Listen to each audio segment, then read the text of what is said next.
తెలంగాణ రాజకీయాల్లోకి మళ్ళీ జేజమ్మ రాబోతోందా? కవిత చేతికి బీఆర్ఎస్ పగ్గాలు అప్పగించనున్నారా?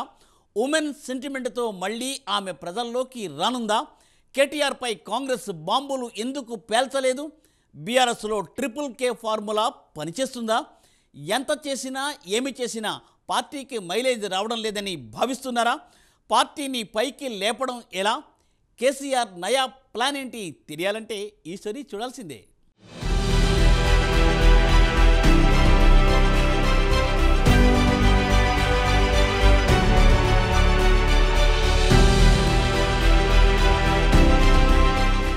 బీఆర్ఎస్ ఎమ్మెల్సీ కేసీఆర్ గారాలపట్టి కల్వకుంట్ల కవిత రాజకీయాలలో మళ్లీ యాక్టివ్ అవుతున్నారా అంటే నిజమనే చెబుతున్నారు రాజకీయ విశ్లేషకులు. ఇటీవల ఆదానిపై సోషల్ మీడియా వేదికగా పోస్టు పెట్టి కేంద్రంలోని మోదీ సర్కారును టార్గెట్ చేసిన కవిత మళ్లీ చాలా కాలం తర్వాత ప్రత్యర్థి పార్టీలను టార్గెట్ చేయడానికి రంగంలోకి దిగుతున్నారు.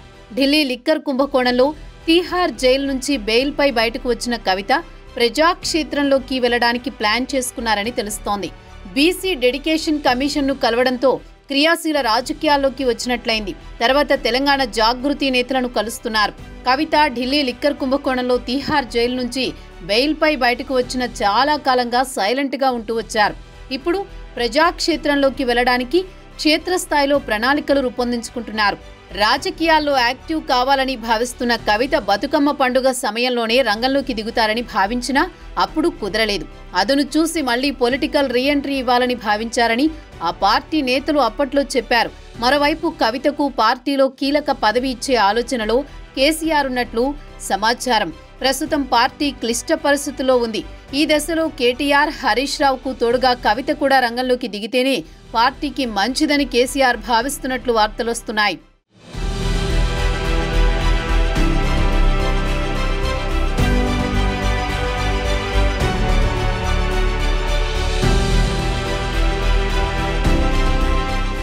మరోవైపు బీఆర్ఎస్ కార్యనిర్వాహక అధ్యక్షుడు కేటీఆర్ జైలుకు వెళితే హరీష్ రావుకు పగ్గాలప్పజెప్పే అవకాశం ఉందని, అలా జరగకూడదంటే కవితను రంగంలోకి దింపాలని గులాబీబాస్ కేసీఆర్ భావిస్తున్నట్లు రాజకీయ పరిశీలకులు అంటున్నారు.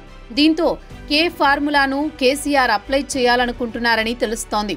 పార్టీలో కేసీఆర్ తర్వాత కేటీఆర్, కవిత అనే సంకేతం ఇచ్చే విధంగా కేసీఆర్ నయా ప్లాన్ వేస్తున్నట్లు రాజకీయ విశ్లేషకులు చెబుతున్నారు.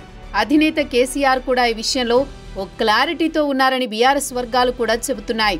ప్రస్తుతం బీఆర్ఎస్ పార్టీ బాధ్యతలన్నీ కేటీఆర్ తన భుజస్కంధాలపై వేసుకున్నారు. అధికార పార్టీకి కౌంటర్ ఇస్తూ పార్టీలో అన్నీ తానే అన్నట్లుగా వ్యవహరిస్తున్నారు. ఇలాంటి సమయంలో కేటీఆర్ జైలుకు వెళితే పార్టీని ముందుకు నడిపించేవారు ఎవరన్న చర్చ బీఆర్ఎస్ వర్గాల్లో మొదలైంది.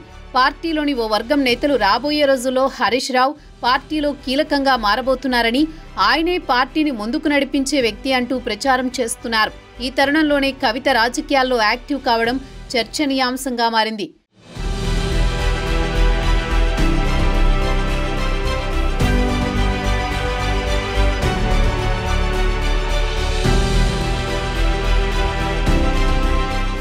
అటు సోషల్ మీడియాలో పోస్టులు పెడుతూనే ఇటు ప్రజాక్షేత్రంలోనూ అడుగుపెట్టారు కవిత. గురుకులాల్లో ఫుడ్ పాయిజన్ కు గురై ఆసుపత్రిలో చికిత్స పొందుతున్న విద్యార్థినిని పరామర్శించి కాంగ్రెస్ సర్కారుపై విమర్శలు చేశారు. దీనికి తోడు చాలా రోజుల తర్వాత తన నివాసంలో తెలంగాణ జాగృతి, యునైటెడ్ పూలే ఫ్రంట్, బీసీ కుల సంఘాలు సమావేశం నిర్వహించారు. దీంతో కవిత ఈజ్ బ్యాక్ అని ఆ పార్టీ నేతలు, జాగృతి కార్యకర్తలు సంతోషం వ్యక్తం చేశారు. వాస్తవానికి ఢిల్లీ లిక్కర్ కేసులో అరెస్టైన జైలుకు వెళ్లకముందు కవిత అసెంబ్లీలో పూలే విగ్రహం ఏర్పాటు చేయాలన్న డిమాండ్ చేశారు. బీసీ హక్కుల సాధన ఎజెండాతో యునైటెడ్ పూలే ఫ్రంట్, భారత జాగృతి సంస్థల తరపున జిల్లాలో రౌండ్ టేబుల్ సమావేశాలు నిర్వహించారు. కులగణన చట్టబద్ధంగా చేయాలంటూ కవిత డిమాండ్ చేశారు. ఈ క్రమంలో అరెస్టై జైలుకు వెళ్లారు. బెయిల్పై విడుదలైన అనంతరం సైలెంట్ అయిపోయారు. ఇప్పుడు పూర్తిగా యాక్టివ్ అయిపోయారు. మళ్లీ రాజకీయాల్లో తనదైన ముద్ర వేయాలని ఉవ్విళ్లూరుతున్నారు.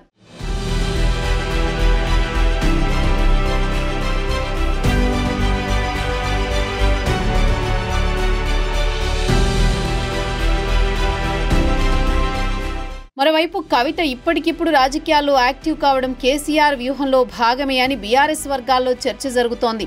అందరూ ఊహించినట్లు కేటీఆర్ నిజంగా జైలుకెళితే పార్టీని నడిపించే బాధ్యతను కవిత తీసుకోబోతున్నారని, అందుకే ఆమె ఉన్నట్లుండి రాజకీయాల్లో యాక్టివ్ అయ్యారని కొందరు బీఆర్ఎస్ నేతలు పేర్కొంటున్నారు. కవిత పొలిటికల్గా మైలేజ్ సంపాదించుకున్నా కేటీఆర్కు వచ్చే ఇబ్బంది ఏమీ లేదు. పార్టీలో కేటీఆర్కు ఉన్న ఇమేజ్ కేటీఆర్కు ఉంది. పైగా కవిత జైల్లో ఉన్న సమయంలో బెయిల్ కోసం కేటీఆర్ ఢిల్లీలోనే మకాం వేసి తీవ్రంగా ప్రయత్నించిన విషయం తెలిసిందే. మరోవైపు ఒకవేళ కేటీఆర్ ఏదైనా కేసులో జైలుకు వెళ్లినప్పటికీ పార్టీ బాధ్యతలను కవిత తన భుజస్కంధాలపై వేసుకుంటారని, కేటీఆర్ జైలు నుంచి తిరిగి రాగానే ఆయన సారథ్యంలో రాజకీయాల్లో కొనసాగుతారని బీఆర్ఎస్ నేతలు చర్చించుకుంటున్నారు. ఇలా అన్నా చెల్లెలు బీఆర్ఎస్ పార్టీ బలోపేతం కోసం కృషి చేస్తూనే మరో వ్యక్తి చేతికి పార్టీ పగ్గాలు వెళ్లకుండా జాగ్రత్త పడుతున్నారని, తద్వారా కేసీఆర్ వారసుడు కేటీఆర్ అనే విషయాన్ని క్యాడర్లోకి కవిత బలంగా తీసుకువెళ్తున్నారని రాజకీయ వర్గాల్లో జోరుగా చర్చ జరుగుతోంది.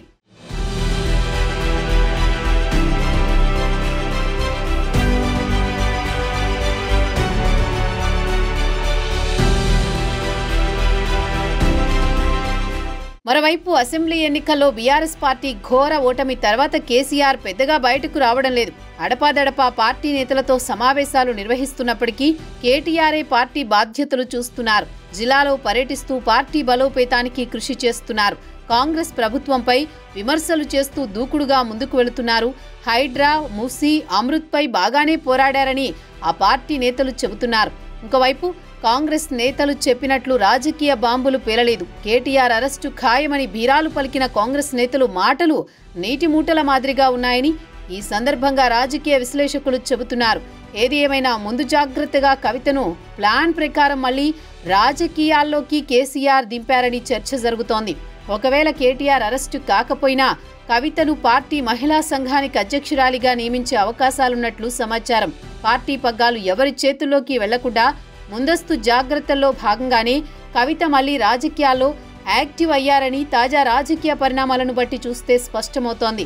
మరి కేసీఆర్ ఫార్ములా కే ఎలా ఉంటుందో తెలియాలంటే కొంతకాలం వేచి చూడాల్సిందే.